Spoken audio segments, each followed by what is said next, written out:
একই coaching staff নিয়ে আইপিএলের দল সানরাইজার্স হায়দ্রাবাদ পারলেও পারছে না বাংলাদেশ জাতীয় ক্রিকেট দল। 287, 277 ও 266 রান। মনে হতে পারে এটি কোনো 50 ওভারের ম্যাচের কোনো দলের দলীয় স্কোর, কিন্তু না, এই দলীয় স্কোরগুলো হচ্ছে 20 ওভারের কোনো একটা দলের এক ইনিংসের রান। হয়তো এতক্ষণ অবশ্য বুঝতে বাকি নেই কারো যে এই রানগুলো এক আসরে কোন দলটি করেছে।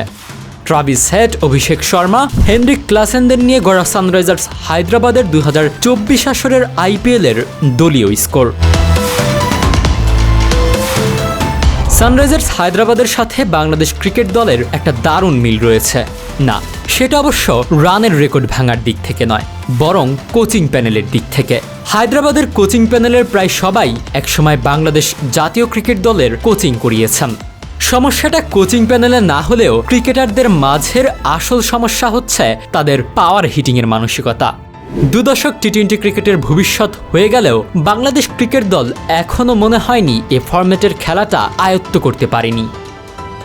যেখানে আফগানিস্তানের মতো দলের রয়েছে 278 রান এক ইনিংসে, সেখানে হাতে গোনা কয়েকবার বাংলাদেশ দল পেরিয়েছে 200 রানের কোটা, তবুও সেই সংখ্যাটা 5-এরও কম। চলতি ইন্ডিয়ান প্রিমিয়ার লিগে একের পর এক রানের পাহাড় গড়ে যাচ্ছে সানরাইজার্স হায়দ্রাবাদ। অন্য দলের করা সর্বোচ্চ দলগত রানের রেকর্ড ভাঙা শেষ অনেক আগেই, এখন ছাড়িয়ে যাচ্ছে নিজেদেরকেও। 287 রান নিয়ে দলগত রানের তালিকায় শীর্ষে আছে প্যাট কামিন্সের দল, দ্বিতীয় স্থানটি তাদের দখলেই। সেখানে রয়েছে 277 রানের ইনিংস, আর 272 রান নিয়ে তৃতীয় স্থানে আছে কলকাতা নাইট রাইডার্স। বাংলাদেশের সাবেক কোচিং স্টাফ দিয়ে পূর্ণ সানরাইজার্স হায়দ্রাবাদের কোচিং প্যানেল, যেখানে হেড কোচ ড্যানিয়েল ভেট্টরি, সহকারী coach Simon Helmot, fielding coach Ryan Cook, trainer Mario Villavarayan. বেশ অনেক বছর বাংলাদেশের সাথে কাটিয়েছেন তারা। আমাদের ভিডিওগুলো এশ খান দেখছেন সিঙ্গাপুর থেকে, ইতালি থেকে দেখছেন মোহাম্মদ শাওন, দুবাই থেকে দেখছেন মোহাম্মদ ইমান, ঢাকা থেকে দেখছেন মোহাম্মদ মনির শিকদার এবং সিঙ্গাপুর থেকে দেখছেন দীপক বালা। আপনি কোথা থেকে দেখছেন তা জানিয়ে দিন কমেন্ট বক্সে। নিউজিল্যান্ডের ড্যানিয়েল ভেট্টরি বাংলাদেশ জাতীয় দলের স্পিন বোলিং কোচ ছিলেন। বাংলাদেশ ক্রিকেট বোর্ডের হাই পারফরম্যান্স দলের কোচ হিসেবে নিযুক্ত ছিলেন অস্ট্রেলিয়ান সাইমন হেলমার্ট। আবার ফিল্ডিং কোচ হিসেবে কাজ করেছেন সাউথ আফ্রিকান কুক। শ্রীলঙ্কার ট্রেনার মারিও ভিল্লাভারায়নও বাংলাদেশের ক্রিকেটারদের ট্রেনিং করিয়েছেন।